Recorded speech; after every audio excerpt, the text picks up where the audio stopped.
What's up, everybody? This is Jazz Fuzz. I was just sitting here telling myself I need a new battery for my camera. Daggone it, I had this camera for a very long time. Very long time. And I think I have to look for another battery because I be charging it. And then when I take it out, it's saying it haven't been charged. Or it's been charged, but the battery dies so fast. So I'm going to try to find another battery. But anyway, welcome to my channel. Please share, subscribe, and follow me on YouTube. I usually don't say that, but I always feel like it's your choice. So today, I want to talk about business.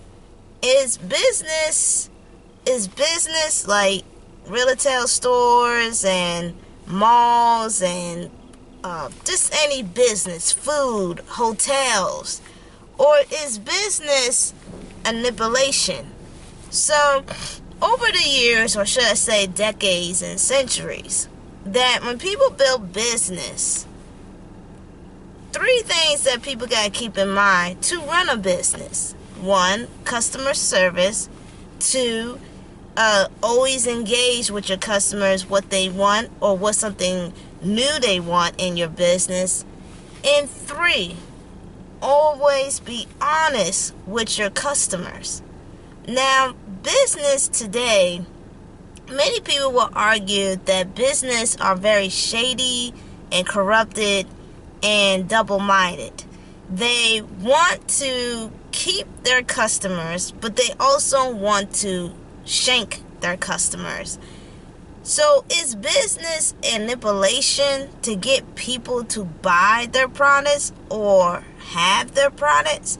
Now, some people will say, what do you mean by manipulation?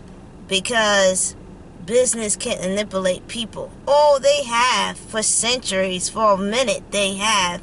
They make you feel like if you don't have this, you're going to be outcast. If you don't have that, you're going to be left behind.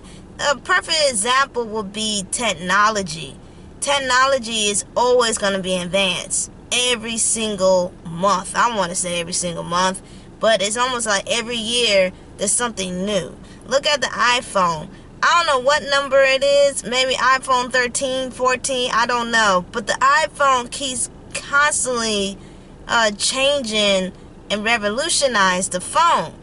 And every time a new phone comes out, people break their necks and have long lines of it because it's the latest thing. So, is that a manipulation or is it just business?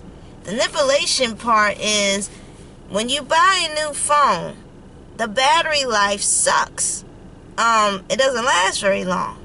If the battery life, it only will last about a year. Now, recently, I read an article that a bunch of companies did admit that all the cell phones that they produce, it doesn't matter, Android, iPhone, whatever, that they did put cheap batteries into the cell phone to force people to buy new cell phones. Now, a lot of us knew that. Some people thought we were crazy when we say that, but people knew that was the case.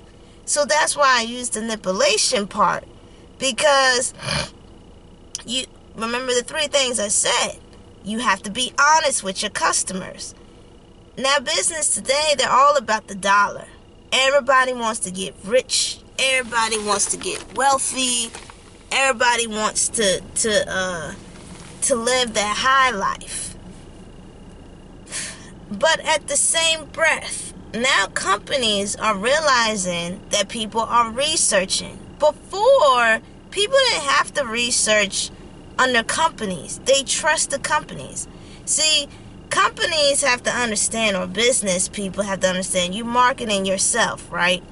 And everything you put, you have study it, you have grind, you have find the facts, you find the information, you have find what works, what doesn't work.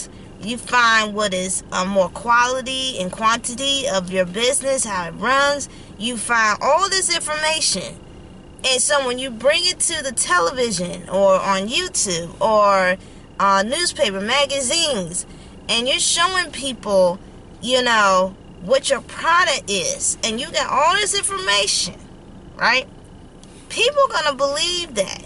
Back then, people believed business, but as you know, recent years, like Johnson & Johnson was giving cancer to millions of people with the damn baby powder, or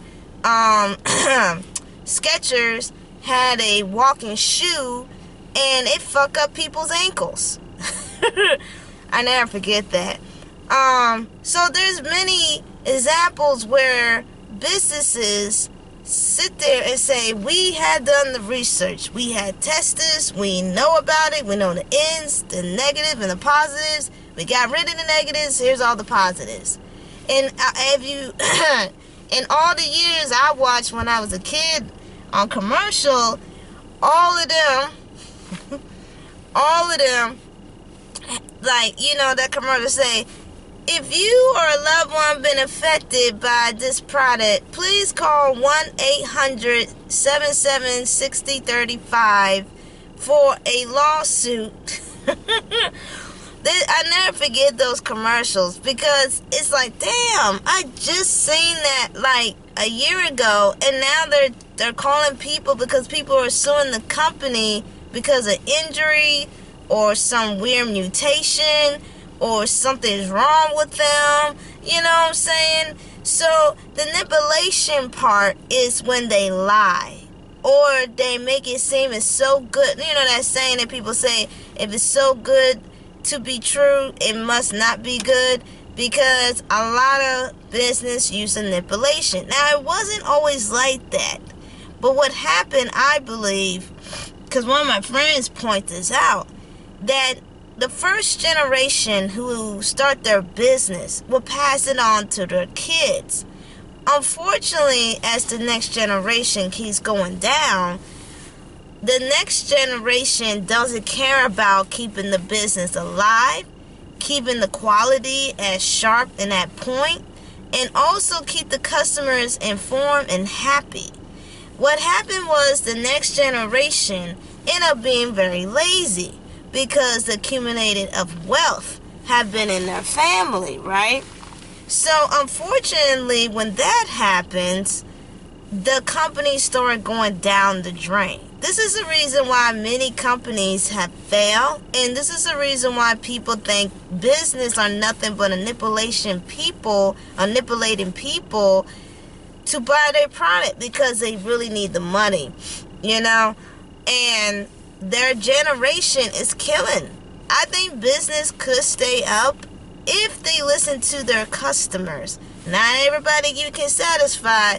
Let's put it this way. Listen to the customers, have logic and common sense. You know what I'm saying? Because those are the ones will keep your business afloat. Don't listen to the picky ones. Although they can have some good points, but they're picky. Those people are never going to be satisfied. But what happened over the years, the next generation that have been spoiled with all the wealth are no longer caring about the business. They're just like, I got the money. I don't care what people do. I don't care if people keep going to our business. We've been running business for 150 years. So why should we be out of business? Contrary, business can't go out of business. There was a business in New York City that was in business for 105 years. I don't know what happened. I'm pretty sure it wasn't like I'm talking about manipulation and all that. But, you know, unfortunately, the pandemic hit hard with a lot of business people and a lot of business companies, even small and large. And I thought that was amazing that a 105-year-old business went out of business because of COVID or other circumstance. I didn't read the article. I wish I did. But that right there just shocked me. 105 years old. And so that this next generation who is spoiled with wealth, and they know their family business been 100 or maybe 200 years, they don't think that they can go down under, and they can go down under. Now, most people say, well, Jasmine, they gonna be fine. They gonna be fine. They wealth. Oh, that depends how they use their wealth. Because some people could be billionaires and be broke. I have seen and read many stories where people who are billionaires end up being homeless. because of poor finance and poor of, using their money in profit, and people scam them with their money too. So that's what business comes to line on. Now people research business more than ever, and I come back with my part 2.